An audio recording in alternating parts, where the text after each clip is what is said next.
100 years ago or so, many of our grandparents, great-grandparents, they changed their thinking.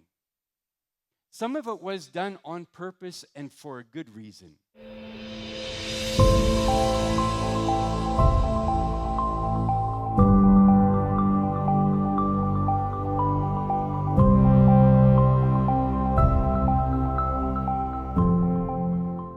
Dat was eigenlijk ik had vielleicht een grote jong, vielleicht een arbeider aangenomen. En 's morgens dan hebben we Frühstück en we reden even wat den dag zal passeren.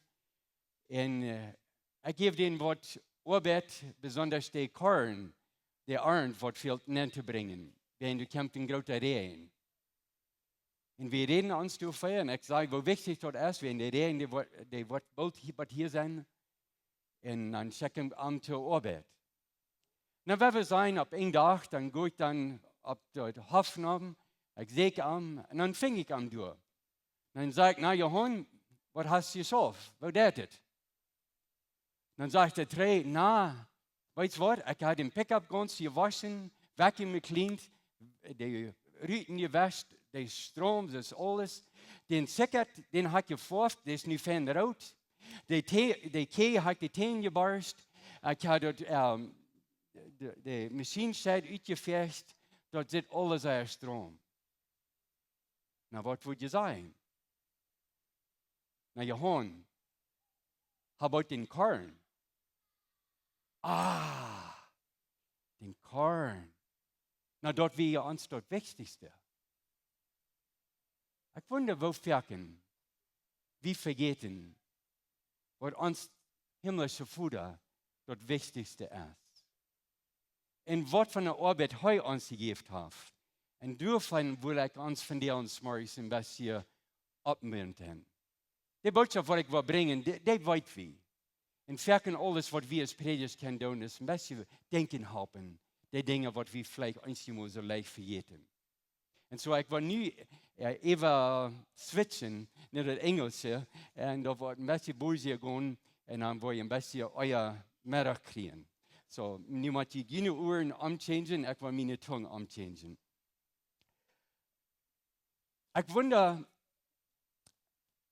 are we aware of God's priorities and His invitations to us as His co-laborers?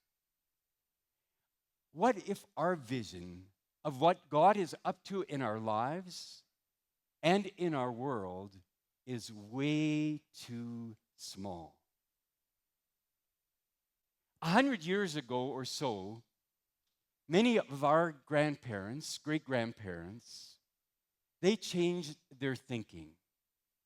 Some of it was done on purpose and for a good reason. It was a response to persecution and pressure that they were feeling. But at that time, there were some conscious decisions made that we would withdraw and become the stille in land, the quiet in the land.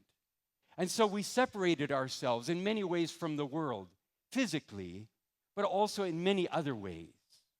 And we became our own communities, living in villages, and as much as we could, we kept our interactions between us. Mang ons tietje, joh. I think it's time to remember God's priorities and His high calling, not just for those people out there, but also for us, even here in Durango. Maybe most here in Durango. Many of us know that God has rescued us from the dominion of darkness, brought us into the kingdom of the Son He loves. We know what it means to be rescued from that life that was destroying us, that was destroying our families, to be forgiven, to have the assurity that there's a place in heaven for us when we die. But is there more? Is there even more beauty in this treasure that we have in Jesus? The Bible has many accounts of God engaging and working with a variety of individuals, women, men, young, old, and also a particular people group, the Jewish people. But in the last 10 years, I have started noticing that his vision, his heart, was never limited to those people. God's heart then and now is always towards all people.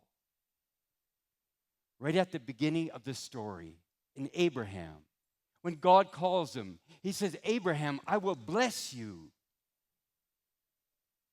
And then he goes on and says, I will bless you so that you can bless all the peoples of the world. And so today we celebrate Thanksgiving. We say thank you and we show some of it here. But what we do when we have this great treasure, when we are so very blessed, when our heart sometimes wants to explode out of gratitude to God, we are blessed in order to bless.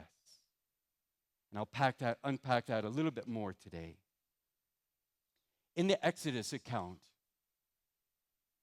one of the little aha moments for me as I have reread the story of how God rescued the people from Egypt was it wasn't just that he heard their cry in their misery, but it was also about making his name known, making his power known, and not just to the Israelites, but to the nations around them. And I encourage you to reread it sometimes. But in Exodus 9, verse 15 and 16, it says this, For by now I could have stretched out my hand and struck you and your people with a plague and wiped you off the face of the earth. But I have raised you up. I've raised you up for this very purpose. Now listen. I've raised you up for this purpose, that I might show my power and that my name might be proclaimed in all the earth. It wasn't just about rescuing them from their misery, but it was about that his name would be proclaimed, and not just among them, but in all the earth. And then we should note that at times the people of Israel did exactly that. They were a blessing. And as God blessed them and as they walked with God, God's name became known. I think of Joseph saving Egypt and the nations around them from starvation. We sometimes miss that part in this story because there are so many other cool parts. But the underlying theme was that God was blessing the nations through the people of Israel. Joseph. And then Moses' father-in-law. There's that interesting story in Exodus chapter 18. Many of you have mother-in-laws and father-in-laws. And so it's a unique story. Moses is leading all these people through the desert, a barren place. But all of a sudden his father-in-law comes with his wife and, not his wife, Moses' wife, and Moses' children, the father-in-law's grandchildren. And he says, it's time that you picked up your responsibility, Moses. But along with that, there's this neat story. Jethro was delighted to hear about all the good things that the Lord had done for Israel. In rescuing them from the hand of the Egyptians, he said, Praise be to the Lord who rescued you from the hand of the Egyptians and of Pharaoh, and who rescued the people from the hand of the Egyptians. And then he said this, Now I know that the Lord is greater than all other gods, for he did this to those who had treated Israel arrogantly. Moses' father-in-law says, Now I know that there is a God in heaven that has a strong right arm. What about King Solomon? It wasn't just the nation of Israel that knew that they had an amazing king. People from all over stood in amazement at Solomon's wisdom. And they concluded that this wisdom that this man had came from God. When the Queen of Sheba came to visit at the end of all that she had witnessed and seen in the castles and in the land, she proclaimed, I now know that it is your God that has given you this wisdom. And Solomon was aware of God's larger work and anticipated that when he built the temple. He built a temple not just for the Jewish people, but for all people. In 1 Kings chapter 8, verse 41 and 42, in the future, this is Solomon speaking about the temple that he built. In the future, foreigners who do not belong to your people Israel will hear of you. He's talking to God. And they will come from distant lands because of your name. For they will hear of your great name and your strong hand and your powerful arm. Solomon built the temple, but never just for the people of Israel. He looked forward and said, someday other people from all other nations will come and they will worship God here. And then what about Daniel in the lion's den? Arr! I love that story. But one of the things that we often forget in that story, Daniel was serving a foreign king. This wasn't an Israelite king. This was the enemy. But even then, and in the lion's den, when he was rescued and the lions didn't eat him, the king after that proclaims, and let me read it to you. This is King Darius that says this. I decree that everyone throughout my kingdom should tremble with fear before the God of Daniel. For he is the living God, and he will endure forever. Wow. Daniel had a testimony, and it changed the king's mind about who was truly king and who was the true God. At the end, he says, for he has rescued Daniel from the power of the lions. And so God promised to bless Abraham and to make him a blessing to all the nations. And it happened. The opposite also happened. When Israel was disobedient, the name, God's reputation among the nations was at stake. The Apostle Paul uses a quote from Isaiah in Romans chapter 2, verse 23 and 24. He says, you are so proud of knowing the law, but you dishonor God by breaking it. No wonder the scriptures say that Gentiles blaspheme the name of God because of you. The Gentiles blaspheme the name of God because of you and your arrogant actions.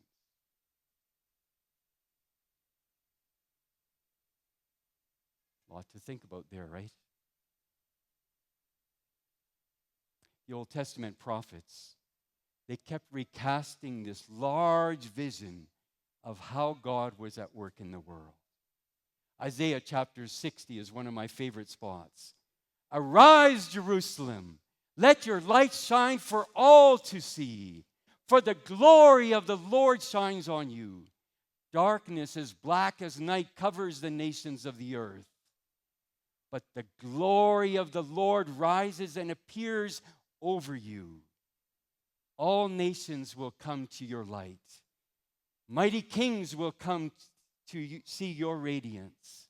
Vast caravans of camels will converge on you. The camels of Midian and Ephraim, the people of Sheba, and bring gold and frankincense, and will come and worship the Lord.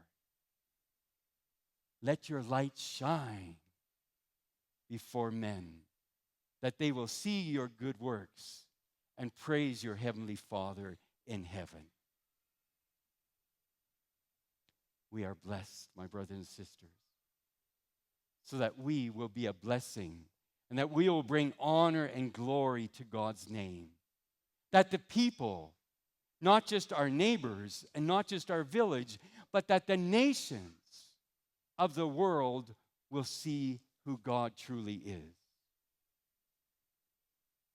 When God became flesh, when Jesus walked the earth, the Jewish people had again started thinking just nationalistically, thinking way too small. They were able to think just of their own people. And then Jesus comes along. And he kept leading the disciples across the street and into the homes of the Roman officer, the tax collector, and the sinners. I wonder how often the disciples said, "Where is he going now? He's not going to that house, is he? You going?" How often must they have struggled when Jesus was leading them into places where they would rather not go? And he intentionally walked into regions that the others avoided. Samaria, those dreaded, dirty Samaritans. But the Bible records, Jesus said, the Bible says he had to go through Samaria. Now, the roads, there was many other options. But in Jesus' priorities, there wasn't another option. He had to go through Samaria. And at the end of Jesus' earthly life, he made some very bold statements. Bold statements that clearly spoke of his priorities for his followers. Listen, Matthew 28, verse 19. Go and make disciples of all nations, baptizing them in the name of the Father, the Son, and the Holy Spirit. Mark chapter 16, verse 15. Go into all the world and preach the gospel to all creation. Luke 24, verse 7. Repentance for the forgiveness of sins will be preached in his name to all nations, beginning in Jerusalem. As the Father has sent me, so send I you. And in Acts chapter 1, verse 8, you will receive power when the Holy Spirit comes upon you, and you will be my witnesses in Jerusalem, yes, and in Judea, yes, and even Samaria, yes. But then he says, and to the ends of the earth. And then we see in the book of Acts, as the church was born, the Acts tells of the account of how God intentionally was nudging and sometimes poking and sometimes pushing the disciples to stay true to Jesus' priorities. When the Holy Spirit was poured out, one of the amazing things was the languages. Everybody in that place, like today, they didn't need those beautiful translators. Thank you, translators. But on that day, they didn't. And the people understood in every language. And it wasn't just a sign of something. God was underlining, this good news is for all people. Get your highlighter out. Look what's happening. And then it started spreading beyond Jerusalem. But it very much stayed among the Jewish people. And then God called that crazy Apostle Paul, knocked him off his horse, and got his attention and said, you will be my apostle to the Gentiles, those dreaded Gentiles. But God knew that the church would have a big struggle with this, and so God did an amazing thing with Peter, the highly respected apostle. And he gave that vision of the blanket and the unclean food and said, eat. Don't call anything unclean that I have called clean. Now go to that house. And when he went to that house, they were amazed that these Gentiles were also being called into the kingdom. And Peter could then testify and stand up in council and said, this Paul guy, that could be true. God might be calling him as the apostle to the Gentiles. This God that made a great nation out of Abraham so that he could bless all peoples of the earth is staying true to his promise. The church is now God's instrument of blessing the world. And Jesus said, I will build my church, and the gates of hell will not push or be able to resist it. Sometimes in Canada, North America, the church seems to be shrinking. And it's pretty discouraging for many pastors to stay at their post because it's just a bunch of gray hair. It's not like that here, and it's so refreshing and beautiful. But there are many places and many churches that are discouraged. It seems like, where is God? And we're on the losing team. Everything is shrinking. Everything is becoming smaller. But that's a very limited perspective. And this morning, I'd like to pull back a little bit and tell you that God is at work here in Durango. You are witnesses to that. That you're sitting here as a witness that God has been working in your life and in this place. But He's also working in other places, in other fields. And sometimes we don't hear this on the evening news. And so let me pull back a little bit of how the kingdom of God is growing. Like the yeast that Arlene talked about yesterday. Sometimes it starts so small, we can't see it, but all of a sudden there it is. It's growing and it's getting bigger. Philippines. They grew from 3,000 churches in 1975 to 55,000 churches today.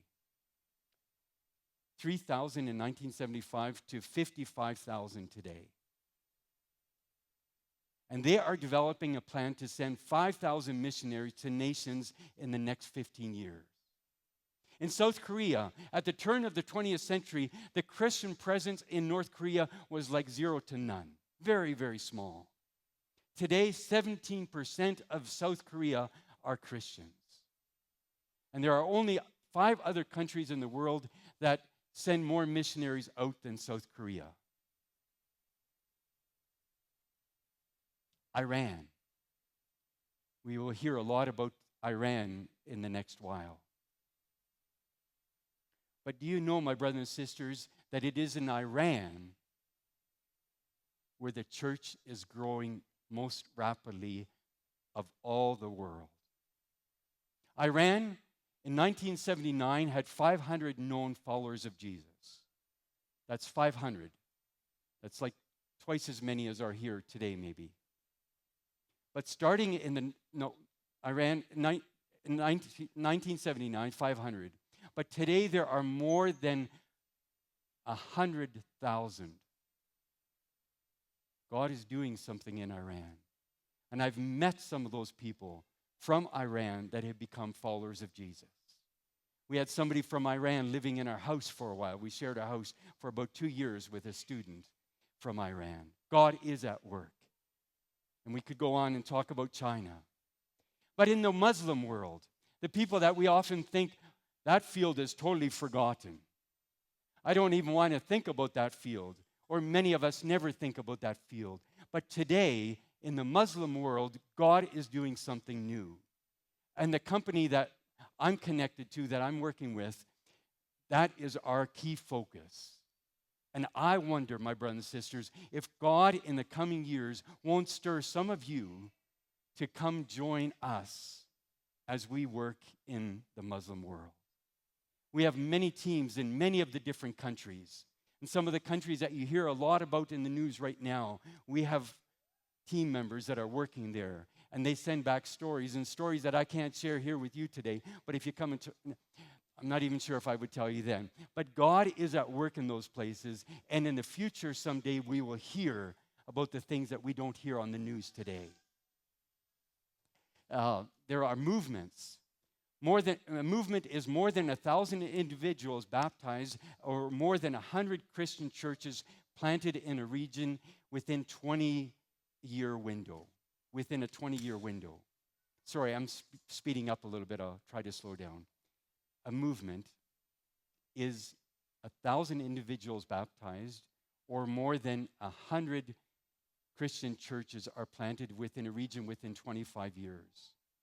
And since 2000, we have seen 75 movements of people leaving Islam to join the family of Jesus across countries like Algeria, Malaysia, and Pakistan.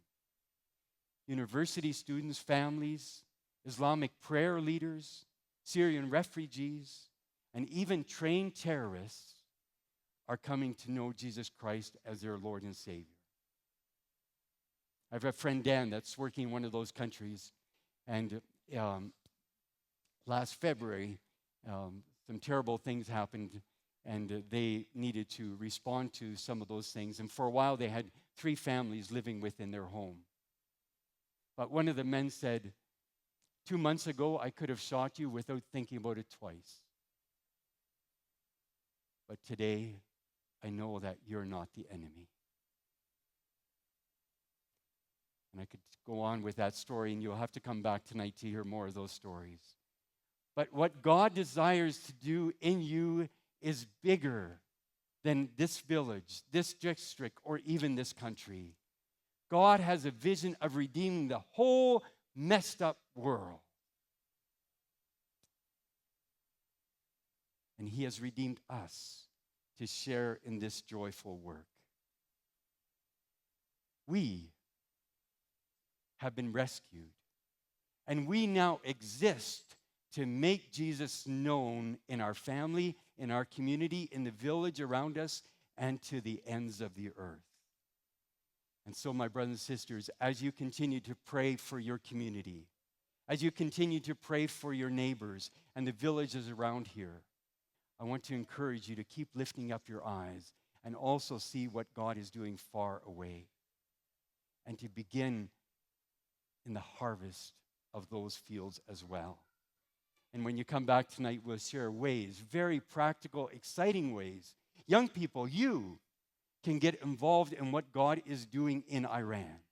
You can get involved in what God is doing in North Africa in some of those villages. You guys have technology and you have English, and that gives you access to so many people. I have people in this country that are becoming friends with people in Canada, and they are exchanging and they're learning English together, but they're also learning about Jesus together. The walls are coming down, and we now have access to places that we never could have dreamt of. You can be part of the story of what God is doing in the world, and I invite you to it. 100 years ago, we kind of withdrew. We became more separate, isolating ourselves into communities. But I think now is the time, for such a time as this, just like the story of Esther. We who have found Jesus, we who have so many stories to tell that bring hope to people that are in hopeless situations, and we can again line up our priorities with God's priority, and that is to reach the world for Jesus. And worship team, I invite you to come up, and I just want to finish with a couple of prayers from our most ancient and beautiful prayer book. If you have your Bibles, I invite you to read with me in whatever language you have, but you follow along. And this will be our prayer as we close this service. May God be merciful and bless us. May His face smile with favor on us. May your ways be known throughout the earth, your saving power among all people everywhere. May the nations praise you, O God. Yes, may all the nations praise you. Let the whole world sing for joy, because you govern the nations with justice and guide the people of the whole world. May the nations praise you, O God. Yes, may all the nations praise you. Then the earth will yield its harvest, and God, our God, will richly bless us. Yes, God will bless us and all the people over all the world. Psalm 96. Sing a new song to the Lord. Let the whole earth sing to the Lord. Sing to the Lord, praise His name. Each day proclaim the good news that He saves. Publish His glorious deeds among the nations. Tell everyone about the amazing things He does. Great is the Lord. He is most worthy of praise. And he goes on, O nations of the world, Recognize the Lord. Recognize that the Lord is glorious and strong. Give to the Lord the glory he deserves. Bring your offering and come into his courts. Worship the Lord in his holy splendor. Let the earth tremble before him. And again, verse 10. Tell the nations, the Lord reigns. Let the heavens be glad and the earth rejoice.